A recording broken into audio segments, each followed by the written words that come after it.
You flatter yourself, Doctor. In the end, you are merely another Time Lord. Oh, Davros, I am far more than just another Time Lord.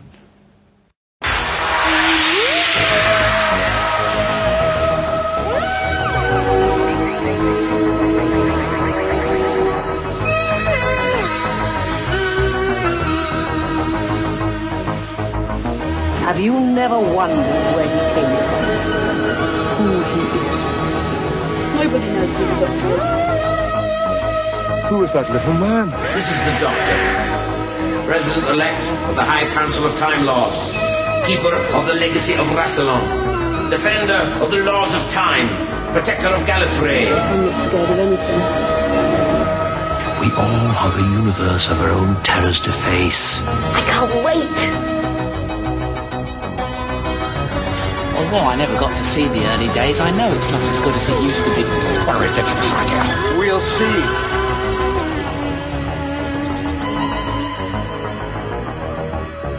Down! You ride to the back of time. Hand of Omega. Excalibur. Comics called Nemesis. A mirror here, it's an eye. That's the Oriental treasure we've been looking for. You mean the world's going to end and you've forgotten about it? I've been busy. Or would you like to see the future? Just yet.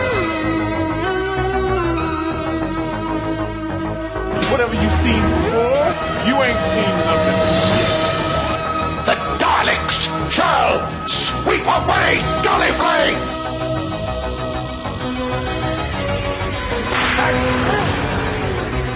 The world's out there, where the sky's burning, the sea's asleep, and the rivers dream. People made of smoke and cities made of song. Some of there's danger, some of there's injustice. Somewhere else the tea's getting cold. Who are you?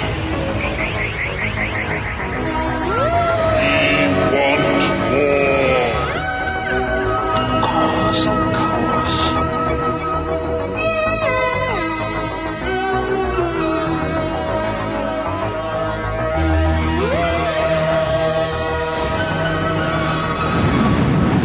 Miscalculated. Soon it will be war! Take no prisoners. Pity on me! I have pity for you. 15! Bye, Davros. It hasn't been pleasant.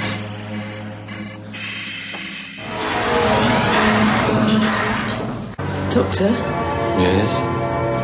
we did good, didn't we? Perhaps. Time will tell. Always does.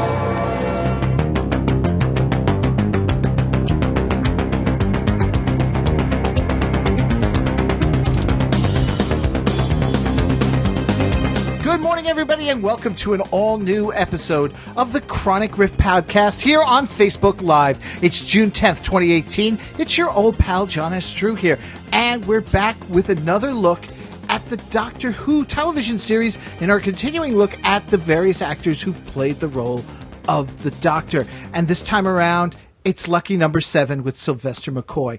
And joining me once again for this discussion, as he's been here now for a couple of them, is our own writer extraordinaire, Julio Angel Ortiz. Hey, Julio. Hey, how's it going, John? Very well, thank you. Very well. So what are you drinking out of this morning? I'm drinking some English black breakfast tea. Probably messed up that order. Whatever. And I have my Newberry Comics mug that I've had forever. It's like my favorite mug. There you go. All right, that is a huge mug. Yes. Yes, I'm making up for stuff probably. I've got the old Batman one because I wanted more coffee this morning. I didn't go with the unit mug, and I didn't go with the New Orleans one because I do still like to vary it up. Because the New Orleans, I don't know if you saw it last week, it's even bigger than this baby. It was that kind of week, or you just are you compensating it? Well, it could be a compensation type thing too. It's funny. I saw it in New Orleans, and I was like, "Oh yeah, this is," because to me, the bigger it is, the better it is in the sense of not compensating, but like that, I don't have to get up during breaks or anything and go looking for more coffee. That's true. Yeah. And the thing is, I'm starting to think I'm going to take a page from the Flopcast podcast, Kevin Eldridge and Cornflake there. They drink coffee as well as they podcast. And during the year, the winter months, it's hot coffee. But during the summer, it's iced coffee. So I'm thinking I'm going to take the page from them and start bringing an iced coffee downstairs with me. Okay. Yeah. Do you have like a preferred flavor that you'd like to drink? No. What intrigued me about it when they talked about it was the fact that they actually used iced coffee. It's like the cubes are cubes of ice cubes of coffee. So as it melts, you get even more coffee. So you caffeinate while you're caffeinating. Exactly, yeah. Welcome to the coffee show, folks, here on Saturday morning. Yeah. We don't need to talk about this documentary. We're going to talk about coffee and tea and all that fun stuff. Now, before we get to that, I have to really quick do this here. As many of you know, there were a couple of weeks we missed a few episodes here of the Chronic Rift for various reasons, including our in-review episode. And I never got a chance to run in something in particular that is very timely, Michael Faulkner's preview of upcoming conventions here for the month of June. So I wanted to get that in here before we get to the next in-review episode, which is next week. So let me just cue this up here. Here we go, taking a look at area conventions around the world for June of 2018. This is Michael Faulkner with the Chronic Rift's Pop Culture Convention Guide for June 2018.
I want to thank Michael Faulkner for putting that all together. It's pretty labor intensive in terms of finding all these conventions and such, and showcasing them here in this quick little review. One other thing, too, I just want to wish Michael Faulkner and the crew at the Weekly Podioplex well as they take a long-deserved break after 7 years straight of podcasting episodes of the Weekly Podioplex. They are coming back at some point in the near future with a revamped, revitalized version of the podcast. And as the producer, I produce in the sense of that I'm the technical producer, but the content-wise, Michael doesn't give himself enough credit as to all the things he does to make that show happen. So I'm looking forward to seeing what they're going to be coming up with in the near future. But let's talk Doctor Who here. Let's talk Sylvester McCoy. Now, here's the thing. We talked about Colin Baker, and I've said in the last episode, Julio, how I felt he got a little bit of a bum rap because, and he shouldered a lot of the blame for what went wrong with the series during his very brief tenure. Whether he didn't do it willingly, but he did it because they were all willing to throw him under the bus because of it. But there were things that were wrong, obviously. I mean, it's why after a year and a half. Well, it's not why after a year and a half. See, that's the thing. You can't blame him. It was the writing. It was the idea of putting him in that god-awful costume. It was sometimes doing things that were un-Doctor Who-ish. And it kind of turned off the viewers. But then you come along with Sylvester McCoy, and I remember, here in the States when they made the announcement for Sylvester McCoy, not much acting experience. I was like, all right, Tom Baker didn't have a ton of acting experience when he first started. He was relatively new. I think he'd just done the Sinbad movie and a couple of other appearances and stuff. But then they go, he's more of a vaudeville actor. And I'm like, vaudeville? They go, yeah, he had a gimmick, he had a shtick. He stuck ferrets down his pants. And I went, oh my God. and that's when I really, at that point I came up with the idea. I said, John Nathan Turner is just basically trying to kill this show because I know even back then everybody knew he wanted out, but the BBC wouldn't let him go to pursue other things, and they continue, which is the thing I'll never entirely understand either. It's like, if they wanted to cancel the show, why didn't they just do it in the first? I don't know. That's another discussion for it, but it's just strange. And then along comes Sylvester McCoy, and I'll admit I was at first like really, really concerned that this was going to be the end. And I mean, it was, but not for the reasons that I thought it would be.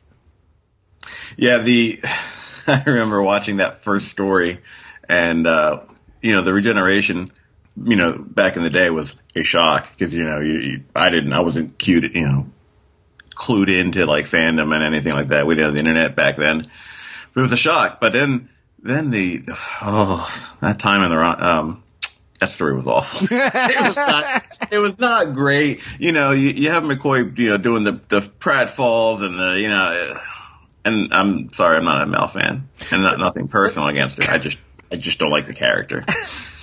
Now, there's something, because you said Mel. Now, what if it had been another character? What if it had been Ace prior to that? Would that have softened Time in the Ronnie for you? No. Oh, okay. No, because he still would have been the goofy. There's a clear delineation between Sylvester McCoy with Mel, right? His first season and the last two seasons. The shift to a darker tone, the more serious, more manipulative Doctor. It just played so well. The chemistry between Ace and him was solid, and it was just a much better dynamic than the first season. The first season was almost like we're going to throw all this stuff against the wall. Let's see what works. Oh, none of it did. We're going to try something else next season. Wow.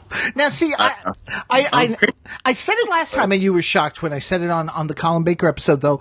I did like Mel better with McCoy than I did with Baker. Maybe it was after all that time with Perry. But then again, I also thought Perry didn't work so well with Baker. Oh, wait a minute. No. You know what? Now, wait a minute. Hang on. I'm getting myself all mixed up here. Because I was like, no, Perry was better with Davison, and Mel was better with Baker. She wasn't good. Never mind. See, hang on. More coffee. Yeah. You need the New Orleans cup. I should have brought the New Orleans cup. But, all right. I will say you're right. the whole thing with the pratfalls, the malapropisms, but I will say to this day, I still, when we're running late or having to leave, I still chant out, "Time and tide melts the snowman." Okay. I don't, but that's okay. I'm not good on you, John. Not a little bit. And I will also say I am one of those rare types, but then again, I also like the gunfighters. I am one of those rare types who do like Paradise Towers. Really? Yeah. No, what is it you liked about it?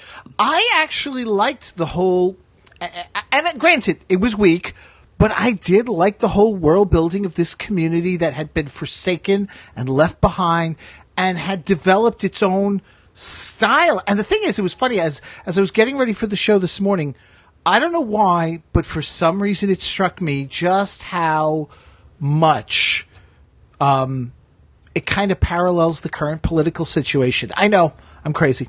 No, it's okay. Bring it. Let's talk about it. All right, think about this. We're tied all together. Think about this. Okay. You've got this group of people who have been forsaken. They split off into all these different factions and such. They're fighting amongst each other. Okay. What are we doing right now? They've got corny catchphrases. Build high for happiness. Red Kang's the best. Make America great again. I'm still with her. Come on. It's like, let it go, you know? And it's all there. And in the end, we find out that there's just this one force manipulating the whole situation. And I'm still waiting for the one force that's manipulating our situation to come forward. So wait, are you saying basically Illuminati confirmed? Is that what we've come to the podcast? That's what we're doing. No, I'm saying that the great architect rigged the election.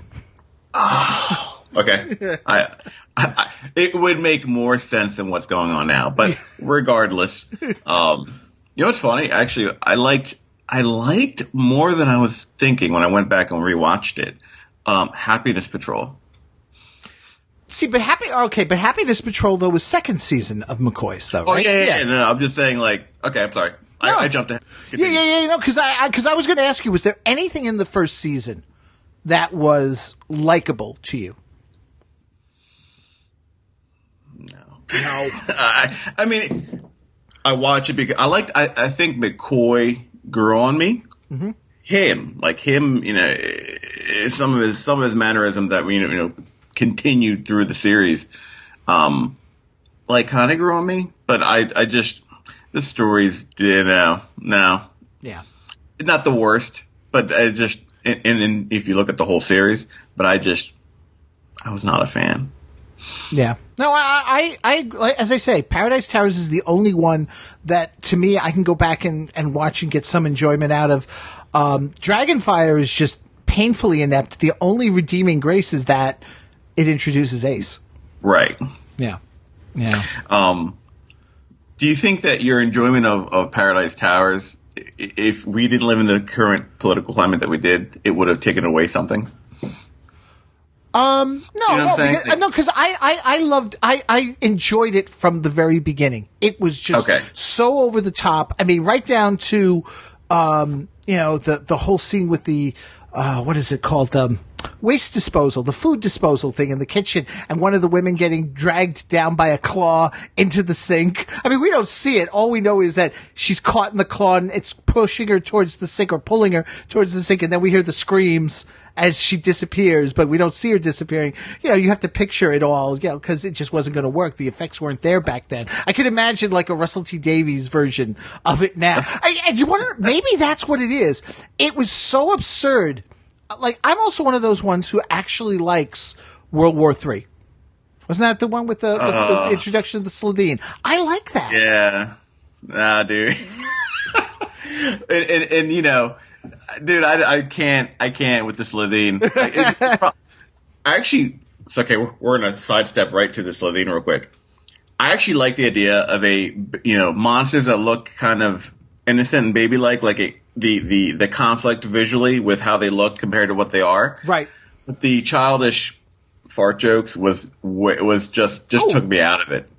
Oh, I agree. It was way over the top. But I to me, it was like that same sort of, dare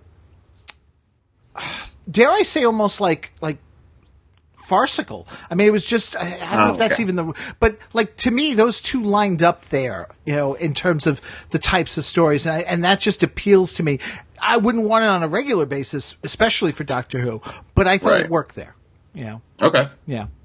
But all right. So let's just move on then and talking about the first season. We both agree for the most part, except for starting to get to know McCoy, the introduction of Ace, and in my case, I enjoy Paradise Towers. It had no real redeeming value, the first season. But then we get to the second season, and suddenly here's McCoy, and, he's got more of an edge to him. He's got more of a bite. They're giving him better dialogue to work with. Yeah. The writing definitely was a much better in his second and third seasons, for sure. Yeah. But for you, you mentioned, what was it? Happiness Patrol. Mm-hmm. Why did that stand out? Well, I mean, Happiness Patrol stood out in terms of I liked it better than I thought it was. I mean, it's not any better than Remembrance of the Daleks or Ghostlight. You know what I mean? Mm-hmm. But I remember watching it, and I rewatched it, and it kind of struck me how pure 80s it was. Mm-hmm. I mean, you have the very garish colors, the forced happiness, it was just something. Candyman as a villain, as a monster, was kind of going along with your thoughts. Very farcical, very ridiculous looking, and even some of the casual ways the events, like when, spoiler alert, Candyman gets destroyed. The guy that created him is just like, I guess I'll just have to leave town and make another one or something. Like, he was at it. It was just like, okay. The colors, the kind of over the top farcicalness of like Silas P. Clearly, I don't even know how anybody would be fooled by him. He's like the worst undercover Happiness Patrol agent ever. Are you sad? I'm sad too. Oh man. Oh, wait a minute. I'm Silas P. Happiness Patrol. Okay, dude. But yeah, it was just, I kept having flashbacks to synth music and synth pop when I was watching it, and it was ridiculous in a good way, I thought. Yeah. If you get it surface level, I mean, you can't really extract anything deeper than it out of it. No, but then I also think about, for instance, that scene where, there's the gunman up on the thing, and McCoy sort of surprises him, and he pulls the gun on him, and McCoy's just takes the gun and sort of almost puts it right up against his head, and he's like, "Go ahead, pull the trigger, take a life. Let's see if you can do it." Yeah. Again, those kind of scenery chewing were better for McCoy than him playing the clown like he did in a lot of the first season. And yet he'd still get his moments of clowning around, which is where then I think we see the parallels. It's more in the second and third season where we see the parallels with him and Patrick Troughton. Yeah, I can see that. Yeah, it became more of instead of a defining trait, it was more of a nice little, not tick, but an add-on to the character. Right.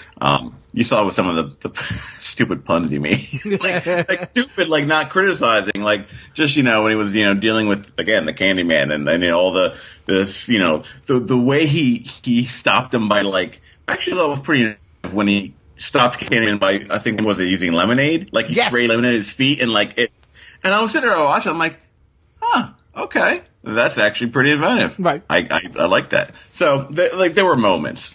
Oh, yeah. No, and that's the thing. With rare exceptions, that's the only thing I think when it comes down to, though, the McCoy years on television, is that there were moments. It wasn't always cohesive. It wasn't always consistent, I think. Right. There's one scene, and I want to play it here really quick, that this was for me the turning point when I finally, I liked him. I thought he was okay. I loved the costume he had because, as he even put it in Time in the Ronnie, thank goodness I've returned to my impeccable taste of haute couture. I was like, okay, you're good. You're good. Because it was a pretty good outfit. And it was actually easy to mimic if you wanted to cosplay back in the day. Right. But this is a scene from Remembrance of the Daleks. And I love it for the scene, the way it plays. And yet at the same time, and I want to talk about it, the irony, what's the word I'm looking for? The paradox of it all. Let me show you here. We'll take a look. Yep. Can I help you? A mug of tea, please. Cold night tonight. Yes, it is. Bitter, very bitter. Where's Harry? Visiting his missus. She's in hospital. Of course. It'll be twins. Your tea. Sugar? A decision. Would it make any difference? Would make your tea sweet? Yes, but beyond the confines of my taste buds, would it make any difference? Not really. But yeah? What if I could control people's taste buds? What if I decided that no one would take sugar? That would make a difference to those who sell the sugar and those that cut the cane. My father, he was a cane cutter. Exactly. Now, if no one had used sugar, your father wouldn't have been a cane cutter. If this sugar thing had never started, my great-grandfather wouldn't have been kidnapped, chained up, and sold in Kingston in the first place. I'd be an African. See? Every great decision creates ripples. Like a huge boulder dropped in a lake. The ripples merge, rebound off the banks in unforeseeable ways. The heavier the decision, the larger the waves, the more uncertain the consequences. Life's like that. Best thing is just to get on with it. So, all right, I wanted to play that for several reasons. I mean, as I say, first of all, giving McCoy better dialogue to work with. To me, when I saw him interacting there with, and I know it's not Harry, the owner of the cafe, because Harry was away. His wife was having the babies, the twins. And there was also something else I thought that was kind of like a bit of a paradox or an anachronism, maybe. There's the doctor wistfully sitting there going, "Ah, yes, the twins," and I'm like thinking, Hartnell's doctor wouldn't have cared or known anything about this, Mm-hmm.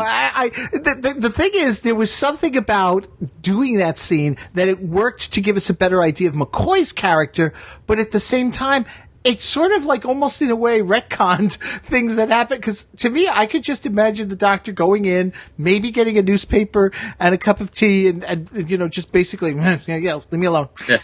Not noticing or caring about whatever else is going on in there. Exactly. Yeah. Exactly. And yet, then of course later on, he's got to have that relationship with the vicar, so he could bury the hand of Omega. So who knows? Maybe there was some softening. It might also explain why the doctor was so willing to take off the way he did all the way back in An Unearthly Child, if you think about it, because now these humans are getting on to us and stuff. And what if they find the hand? And I want it to stay buried. We should just go. And he panicked. Right. I think it's interesting that Remembrance, if I remember correctly, way back, Remembrance was in the 25th, season. Right. But Silver Nemesis was like the 25th anniversary episode. Correct. But Remembrance makes a better anniversary episode. Do you know what I mean? No, it absolutely does. Oh, yeah. So, I mean, you have this Cole Hill reference, school reference to, you have, that. It just was a much better celebration of the series. Oh, no, it definitely was a better. I mean, I know what they were trying to do with the whole, hey, it's our silver anniversary, we'll call it Silver Nemesis, and here's the Cybermen who are all silver, and it's like going, you're really reaching there when right in front of you, here is the Daleks who made the series what it was. Here's the references going back to Cole Hill. Here's, the Hand of Omega. I mean, you just laid it full of references that they could appreciate and recognize, the fans. That should have been it, and that should have been the end of it, because honest to God, Silver Nemesis was a mess. Yeah, it was. Yeah. But to tie into your point, John, JNT didn't want to be on the show anymore, so he calls the 25th anniversary Silver Nemesis because the Nemesis is the show to him. I just tied it all together. Mind blown. I'm done. All right, I'll see you guys. Good night. Bye. By the way, does anybody here have thoughts on this? I see we have got a number of people watching here on Facebook Live. Chime in with your comments. We'll share them here on the show. We'll discuss Julio and I here. Now the thing is, okay, so I wanted to get into this too with the whole thing, because I always laugh because I point at the McCoy era in particular, how you have when the whole show started. You know, and I don't know how much of it was the BBC, and I don't know how much of it was Russell T Davies, but they like to say, we're going to be different than the old Doctor Who. It's still going to be Doctor Who, but it's going to be different. You know, I mean, the Doctor's going to get romantically involved, and I was like, well, that's Paul McGann. And then they go, and our character is going to have our companion is not going to be a yes doctor and just hold the test tubes and go, what is that, doctor? You know, she's going to have a backstory and it's going to focus on her. And I'm like thinking, last season of McCoy there with Ace really working on the whole thing and getting her home to Perryvale, and then realizing that her home is the TARDIS. You know, I mean, to me, it's like, been there, done that. And then, of course, I always laugh at which Stephen Moffat actually does point out in the that little short he did with David Tennant and Peter Davison when they meet. And yes. They're both wearing sneakers, trainers, you know. It was a time crash, right? That was the chill. Yeah. Yeah. I actually like that. I like that story because, you know, I liked how David Tennant completely basically gets mad at Rick's character and geeks out over the Fifth Doctor. Yeah. All he should have just mentioned, and I married your daughter. It's kind of weird. Like, you know. Well, I think that was just before he'd even met her. Really? I can't remember. Yeah. Yeah. Okay. Sorry, never mind. Yep. So. Now I'm being anachronistic. Holy failed. You might as well just kick me off now. It's all right. It's all right. It happened. Look at me before. I got my Mel mixed up there with who I liked her with. Yeah, Mel. Ooh, it was on for like a minute. Well, she's gonna sound like I have something personal against Mel, and I don't. So, it's understandable. If I may, though, you want to know something funny? What's that? This is gonna sound but like, have you seen like Bonnie Langford recently pictures of her? I have not. And it's probably been like several, because I know she did some of the Big Finish audios. Right. So I may have several years ago, but nothing's coming to mind. It's funny because I saw her, the pictures, and I was kind of like, wow, I wish I'd actually thought to put one up here. I mean, she was pretty, but I was like thinking, my God, she is a stunning woman now as an older woman. Oh. Yeah. Okay. Yeah. Sorry, that's my moment of sexism here. Hold on a second. Yeah, I mean, yeah, we'll leave it at that. We'll leave it at that. There you go. Yeah. But, okay, so you got your first season. You got your second season, which, now starts to solidify the Doctor a little more. Certainly gives us a better handle on the character. McCoy's got a better handle on the character. And I think a lot of that has to do with the introduction of Ace. I really think having a character that was more defined, because Mel was never really defined. She was a computer programmer from, what was it, Pease Pottage or something like that. And we never really got to see her doing computer stuff on the show. True. So then along comes Ace, and Ace doesn't want to be home, and Ace is tough, and Ace has got Nitro 9, and she'll swing a bat at a Dalek, and she's just so freaking cool, and, it was She's something. Wicked cool. She's wicked cool. Clear. Yes. Yeah, she's definitely wicked cool. But there was just something there for him to latch on to. It was that whole, and to a certain extent, although it never really totally gelled, it was that whole, what's his name? The professor and Eliza Doolittle. Wasn't that it from My Fair Lady? Yeah, My Fair Lady, yeah. Or more simply, The Taming of the Shrew. True, yeah. I think a lot of too, you look at Andrew Cartmel, the behind the scenes. Can you hear me? I hear you. No, I'm sorry. I had an itch on my head. I saw him come off, and I'm like, okay, I guess I don't know if I'm going to stop talking. No. Andrew Cartmel, he was the basically like J&T's right hand person, kind of running the show for him, right, so to speak. A lot gets made of when I say a lot, in fandom and behind the scenes, the Cartmel master plan. Yes, the Cartmel master plan. Yep. and what influenced not only, the rest of the series from his last 2 seasons, but also the verge of new adventures, going forward in the wilderness years. But we'll get to that later.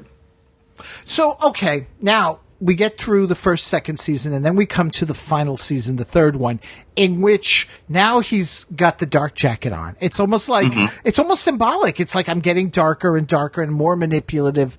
And with it, the stories, and here's the thing, I do need to go back and watch them again. I didn't get a chance to, because I know how I feel. I feel when it came to, with the exception of Survival, I felt the stories were a little too complicated in their reach. I don't know. And I know some of that stuff was the basis for the New Adventures. They worked with that into the New Adventure novels. Yes. Yeah. I mean, like Ghostlight comes to mind, which, is a very... And Mark Platt, who wrote Ghostlight, actually wrote some of the novels in the New Adventure. Right. So I wonder how much of that has to do with... Well, I think the writing was probably the best it had been in a long time. But I wonder how much of that, is complicated by not complicated, but, you had, 3 parters? You had, right. The stories were much shorter. You had a lot less, time to develop your stories. And so, you have these, like Ghostlight, is one that comes to mind that, it's needlessly complex. It's too dense, doesn't make a lot of sense. But from the mood, the atmosphere, the acting. I think McCoy and Eldred had some great scenes in that story together. Very intense, very dark. So I just wonder if and also being the last season, it was probably on its way out. You wonder, behind the scenes, what kind of stuff was going on at that time, from a production standpoint. But I don't think that helped. Basically losing an episode or having, a shorter time frame to work with. Right. Well, when you think about it, though, because and I said it before, the third season, Mel's plot, her story is developed. There's Ghostlight, and she returns to the house that she set fire to, yes. as a younger person when she thought it was just evil. Then you go to Curse of Fenric, mm-hmm. And she meets her mother, as a baby, right? Wasn't that what the deal there was? I did not rewatch Curse of Fenric. Yeah. So I think that was it. I think she was all upset that, and of course the doctor didn't know. But he kind of uses that to sort of, because he has to break Ace's faith in him in order to break Fenric's hold on everybody. Because it's this whole thing of faith. And I did again, the ideas, even with Ghostlight, the ideas are fantastic. And I think maybe you're right. Maybe some of that was the shorter length of time. Maybe this was, when you think about it, it's funny because, again, it's like, oh, here we go, new series. We're going to be 45-minute episodes. And I'm like, Colin Baker did that too, by the way, a while ago. Yeah. So, yeah, thanks. Yeah. You're not reinventing the wheel here, guys. But I wonder if in some ways what they were trying to do with that final season was almost a way of hey, this is really the way Doctor Who should have been going, into the new millennia. Do you know what I'm saying? And needed more time to tell. Should have been the show should have been 45 minutes long. Mm. Yeah, and I think, and we kind of touched on this a little bit in the when we talked about Colin Baker's run. Who knows what the fatigue at the time for the show? Right. You know what I mean? Right. 26 years. Long, or 26 seasons, is a very long time. I just wonder how much, the fatigue had set in for the fan base at the time. There wasn't really a lot of money in terms of the special effects, and the type of stories they were telling. I don't know. I just think it was probably the direction, like you said, the direction they were going in. Darker, more mature, a shift in the storytelling, but it was probably too little too late by that point. Yeah, no, absolutely. Too little, too late. It's the writing was already on the wall. I even have to think possibly by that point, J&T didn't care anymore and let Cartmel just run. because to me it didn't even have that kind of spontaneity, that kind of like, I mean, you remember like he had Stubby K on the show, for God's sakes. He loved his location settings and stuff. He would, like he did with the two doctors and such. That final season really didn't feel like a JNT series. It felt like more like Cartmel was producing the show. And if I remember correctly, that's kind of really what it had come down to, right? JNT basically had stepped back or was just not involved. Yeah. And Cartmel his fingers were all over, obviously, the mood, the tone, and the storytelling, which was for the better, I think, for the show, because it had been the best it had been in several years. Oh, yeah. In several seasons, yeah. No, absolutely. Absolutely. And it ended, I thought, I always maintained it ended on a strong note, I thought. Like, if the show hadn't come back, if we hadn't gotten McGann, if we hadn't gotten the new series, I did like Survival, because it kind of went back to its roots in a little bit more simplistic storytelling with, here's the villain, but he's not always necessarily the villain. It's just their nature, of who they are with the cheetah people and stuff. And let's throw the master in for good effect. Well, and which in itself was it wasn't on purpose, right? Like they didn't know that was going to be the last episode. In fact, I think Ghostlight was the last one filmed, but not the last one aired, if I recall correctly. Correct. Survival was, obviously. Right. So yeah, it wound up quite like a lot of things accidentally being fortuitous for the show. I'm sorry, continue. No, I was going to say, because that last scene where he walks off with Ace, they had to have him come in and just record new dialogue to go over whatever it was that they actually said as they were walking away, to sort of finalize. Because I guess at that point they knew then it was over. So it was a nice little capper. It was well thought out, I thought, and that we thought was going to be the end. But then, it's like along come the new adventures, the novels, and there are many fans who look at that as canon, and I know that a lot of people get scared when you mention the canon word. You mentioned the C word, John. Forget it. Now this is going to be the end of this episode here. Now, I read them pretty religiously, and when I say religiously, I was like, when the new one would come out, I'd get it. I still have most of my run here in the house somewhere, and I started reading a few about a year back, but I kind of got distracted with other things, and I keep meaning to just pick it up again and just continue the series. I remember enjoying a lot of what was offered there, and what was nice was that, again, they brought in a lot of the series writers, Ben Aranovich, Mark Platt. They did, stories for the line. And you and I were talking about this before the show. It was also sort of the proving grounds of sorts for up-and-comers like Russell T. Davies. Yeah, I mean, he wrote, I drew a blank. Like, I'm seeing the cover and whatever, moving on. But yeah, Russell T. Davies. And I thought it was the books had enough of an influence. I mean, you look at Human Nature, which was regarded as the best new adventure, and they adapted it into a 10th Doctor two-parter. Right. By Paul Cornell, a fantastic guy, very nice guy. So I think, the new adventures don't get enough credit for the influence they had on the new series, which is now, been on the air for like 13 plus years. But, yeah, that's weird. I think about that too, because I'm used to like referring to it as the new series, and I'm like, nah, we're about as far away from the premiere of Rose than we were when Rose premiered as from the end of the series. Of the, Right. Wow. So, yeah, I know. I think about this stuff way too deep. So I'm like, anyway. And yet they won't commit to just instead calling it season, 40? Yeah. But, yeah. But that's a whole other, we could probably do a whole episode about that. I know, right? But, no, what was your? I mean, you said you read them religiously. I did not. Mm-hmm. I've read, up on them. I've read, couple. I just it was during a time in my life where I was just a teenager doing other stuff. By the point I'd see them in the stores, I'm like, oh, this is what? Doctor Who novels. Oh, it's with that Seventh Doctor guy that I wasn't a big fan of back in my teenagers. But which one stands out for you? Is there one that like you go? I mean, okay, Human Nature is the one that you always read about. That's the best one. But I'm saying just for you personally.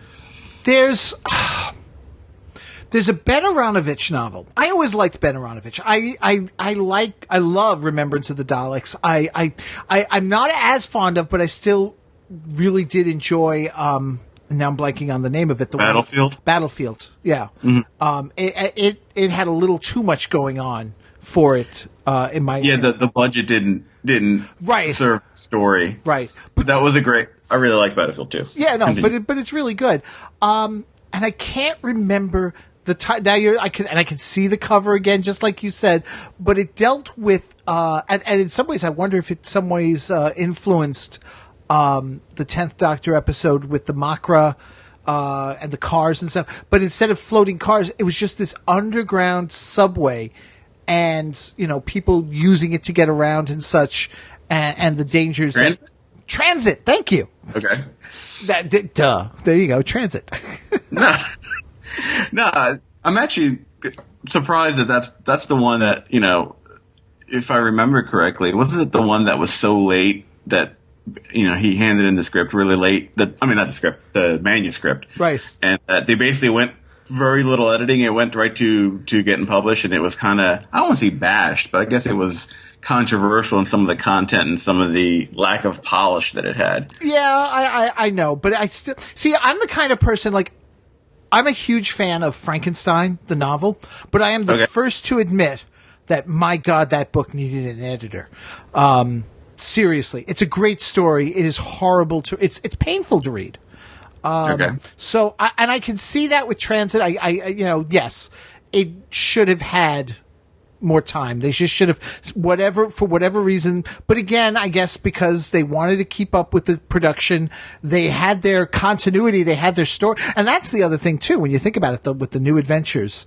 What I liked about it was the fact that there was continuity going through it. So it was like continuing the TV series after it was canceled. It wasn't just, here's another story, here's another, like, you look at the BBC book line now, it's pretty much, you could pick up a book. You don't have to know where you're at. You just have to know it's this doctor and these are his traits and he's with this character. Right. Yeah, there's no really overarching sense of ongoing continuity or any kind of internal story arcs that are going. Which is kind of funny because that's what I kind of miss from having things like this from the New Adventures and from when the Eighth Doctor was, and we'll probably go into this more in the Eighth Doctor podcast that we do. Mm-hmm. Kind of miss having the books being the main driver, which sounds weird because I love the TV series obviously, but I liked the novels. How much you could obviously do. There was no budget. There's no worrying about that. You're just telling these great expansive stories. So there's a part of me that is weirdly nostalgic for that time, which probably nobody will agree with, and that's okay. No, I'm sure there are plenty of people who would agree with that, who miss it and who enjoyed those books and thought it was a shame when, the line reverted over back to BBC.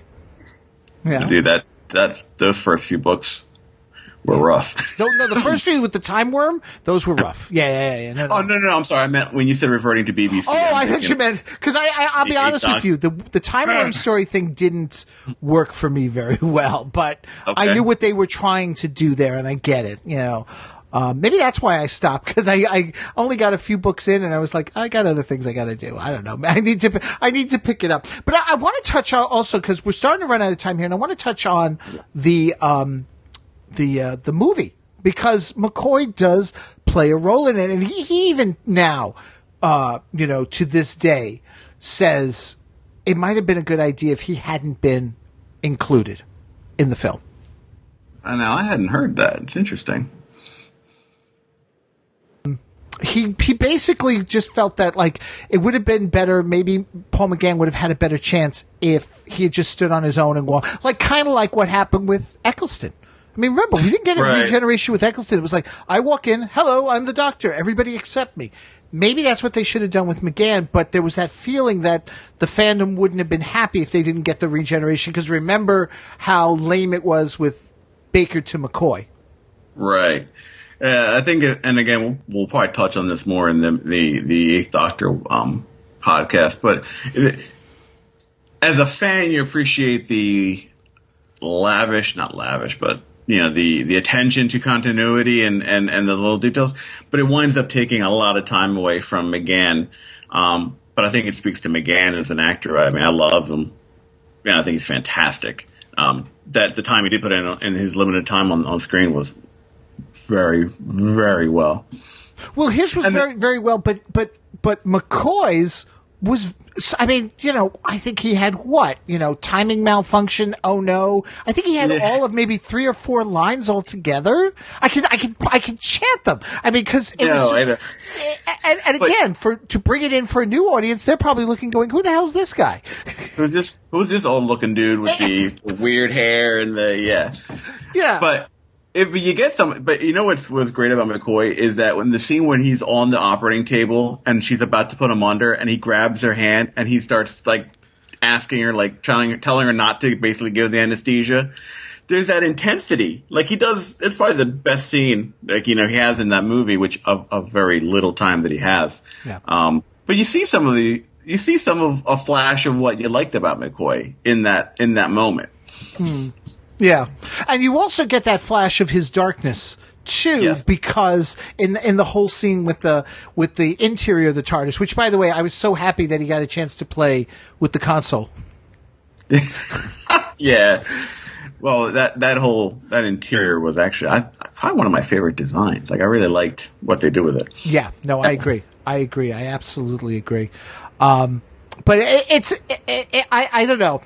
On the one hand, as a McCoy fan, I'm happy for him that he was there. On the other hand, for the sake of the story and the possibility that we could have gotten Doctor Who back up and running maybe sooner, maybe he's right. Maybe it would have been better if we just gone from there with, what's his name? Oh my God, McGann. Hey, McGann.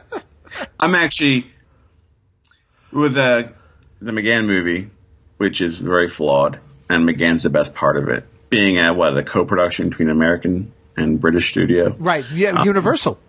Yes. I'm actually... Doctor Who is best in British hands. Yes. You know what I mean? So there was like... You feel like, oh, it's great, we gotta make... Oh, but let's not Americanize it too much, which is funny coming from us, but no. Leave it where it needs to be. Right, exactly. Go ahead. No, I was going to say, we got a limited amount of time. Real quick, have you heard or have you listened to any of the McCoy Big Finish audio stories? Some. Out of them all, he sounds still like his Doctor. I don't think, though, they give him the best stories. I think they I think Colin Baker has been better serviced by, at least from the few I've listened to. I'll be honest with you, I haven't listened to a lot. I don't think he's as serviced. I think also the fact that they've had him running off with more new companions than anybody else has been a detriment to it rather than... And I know the thing is, if you think about it, was it he now or is it McGann that technically get the term longest running Doctor when you consider from when we went to McGann to Eccleston or from McCoy to McGann? It's a good question. I don't know. Yeah. I just feel that like he could have done better, but I love listening to them because when you you can hear with Baker, you can hear it with Tom Baker, you can hear it with Peter Davison, even you can hear the age. I don't hear the age in McCoy's voice. Yeah, I noticed that when I was listening to a Baker story, Colin, Sixth Doctor, and I think it was Masters of Earth. Yeah. And I could hear it. Yeah. I could hear in his voice the age, and I don't have I agree with you. I don't have the same problem with McCoy. Yeah. Now, really quick, I want to play one more video here. Ken Holtzhouser, who contributes here to the show, wanted to join us today, but he couldn't because he's at a Superman festival. But he sent along his thoughts on the McCoy era, in particular because it's personal to him, because he had the opportunity to meet McCoy a while back. So let's take a watch of this.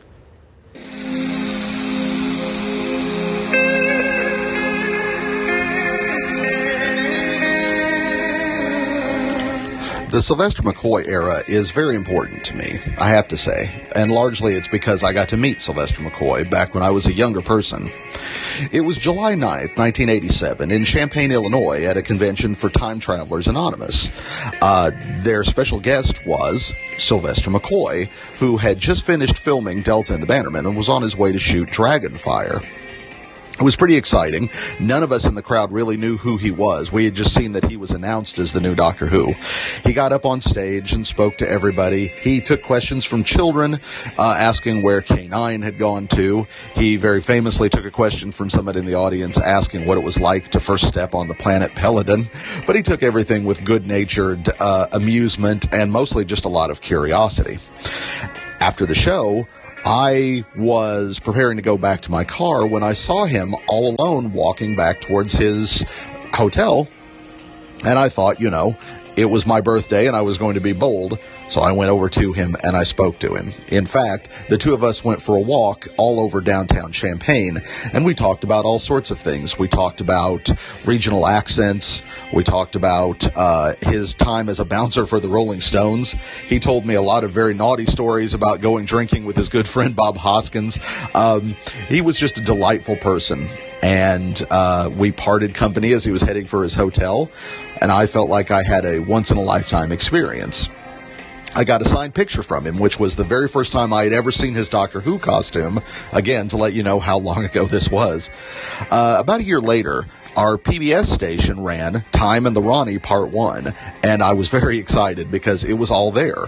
The manic energy, his quirky speech patterns, that thing he does where he misstresses syllables, that's entirely him. That's not an acting choice. His otherworldly charm, I was immediately captivated by this new era. And for the next 3 years of Doctor Who, I found the show as exciting as it was when I first encountered it. I felt like there was a new energy and a new life to the show. They were doing less nostalgic, backwards-looking stories, and it was more rewriting the mythology and surging forward. The Sylvester McCoy era is a time of experimentation, comic book storytelling, and new, bold ideas taking center stage in Doctor Who, which hasn't been the way for quite some years before that. I'm a big fan of the Sylvester McCoy era. I am glad to introduce people to it. McCoy ranks highly with my daughters as a great Doctor Who.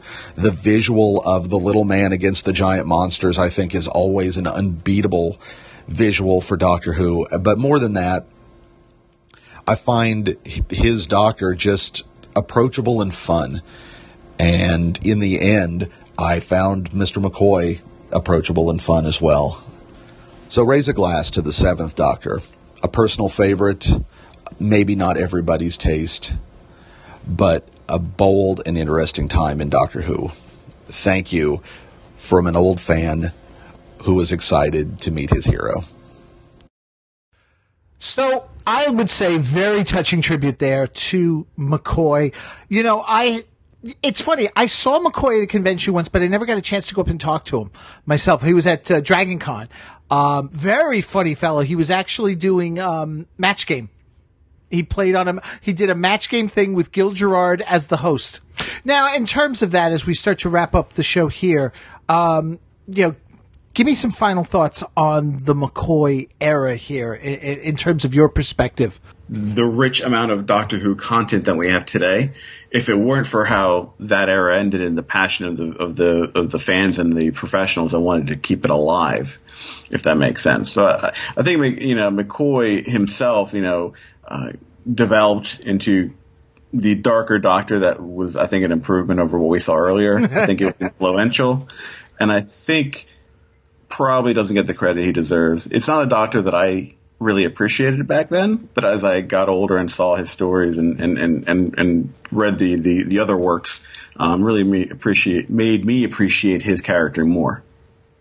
Yeah, I think you pretty much nailed it on the head there. I think also to a certain extent, like Colin Baker, like I said at the beginning, Colin gets a lot of blame for what went wrong with Doctor Who, and frankly, that's a team effort.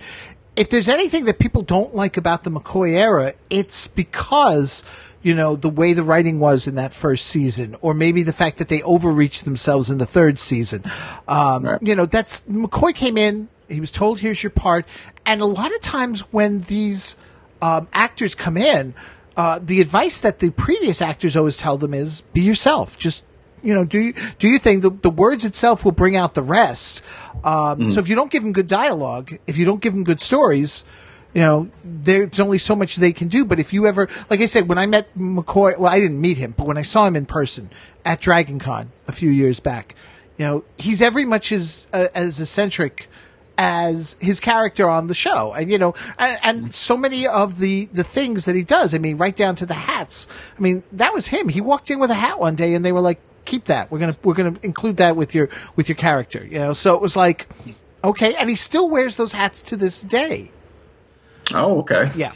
Yeah. So, I mean, he was just being himself. Colin Baker, to a certain extent, because he's a big, loud, boisterous guy, was being, I mean, he's not obnoxious, at least as far as I know, you know, but he's boisterous. And it was like, all right, let's take that and we'll channel that energy into something different that'll reinvent the wheel when it comes to the show.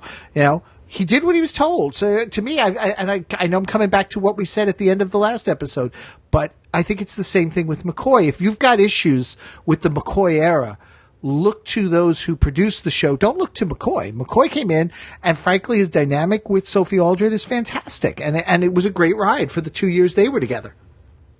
I agree. I mean, I think that we see that common theme, that it was just the production staff, the production of everything behind the scenes of Doctor Who was running on fumes in the last 5 or 6 years of the show. Right. And it shows. And the burden is unfairly shifted towards the actors, and it's not fair. Right.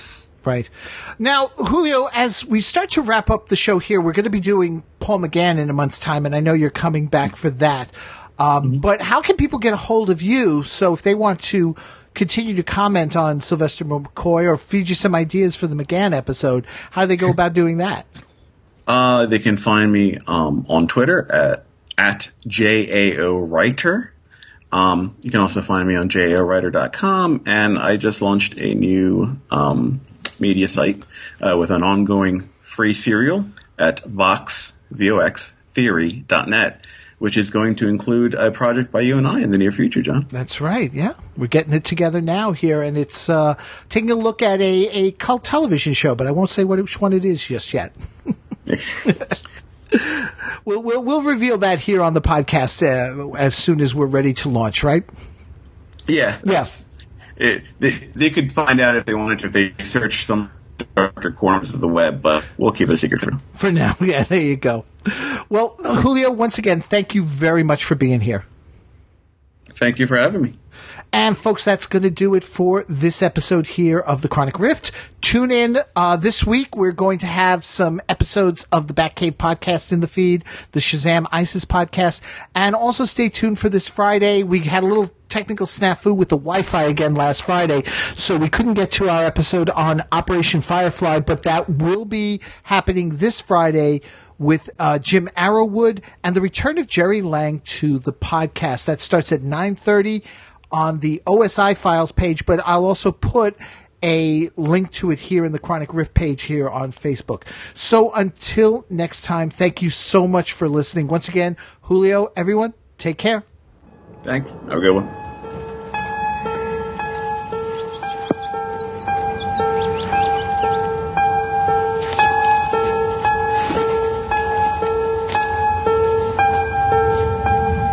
Mine, I believe. Thank you. Where have they gone? They've been taken back to the wilderness. The place is different, but the hunt goes on. You know all about the hunt, don't you, Ace? I felt like I could run forever. Like I could smell the wind and feel the grass under my feet and just run forever. The planet's gone, but lives on inside you. It always will. Good. And the master? Who knows? Where to now, Ace? Home. Home? The TARDIS. Yes, the TARDIS. There are worlds out there where the sky's burning, where the sea's asleep and the rivers dream. People made of smoke and cities made of song. Some of there's danger, some of there's injustice, and somewhere else the tea's getting cold. Come on, Ace. We've got work to do.